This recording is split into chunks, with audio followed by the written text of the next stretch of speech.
He's been on Fort Wayne City Council for almost 2 decades, and now he's preparing to retire.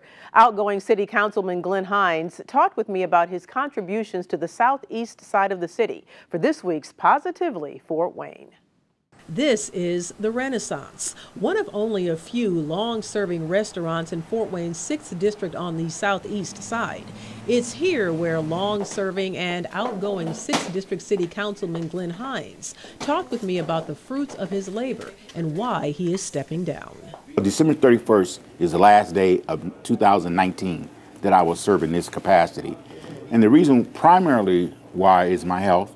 I am now on dialysis Monday, Wednesday, Fridays for 4 hours a day. And it takes a lot out of you when you go on that machine.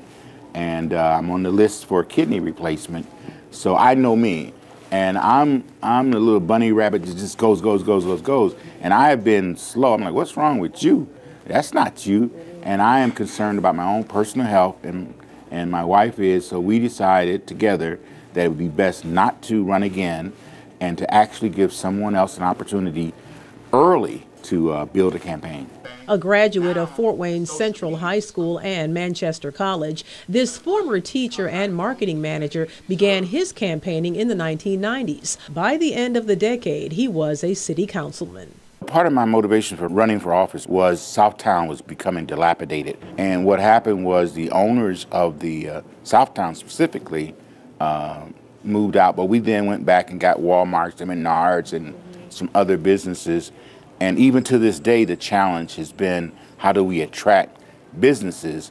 And one of my projects is looking at adding grocery stores with fresh meats, fresh fruit, because it's a food desert on the southeast side of Fort Wayne, and we've got to correct that. And that's one of the last things I want to do before I leave office. If I don't accomplish it, at least get the ball rolling in that direction. By the time he retires next year, this husband, father, and grandfather will have served the district for 20 years. I was able to get a lot of these things. That's why I listed.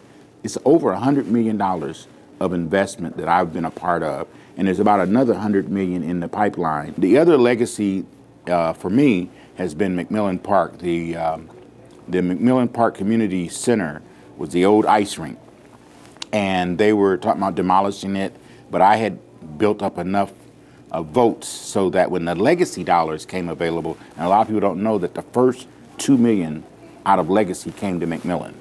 If you had to give an outgoing short message to your constituents, what would you tell them? To the citizens, I would say that I've always fought on your behalf.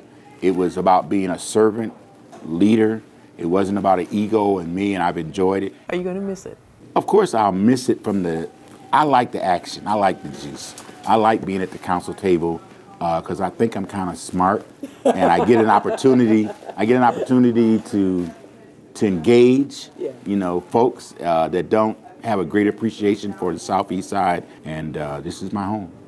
You can hear Councilman Hines' entire interview on our website, wayne.com. Search Hines' positive impact under Positively Fort Wayne. A recap of today's top stories is after the break.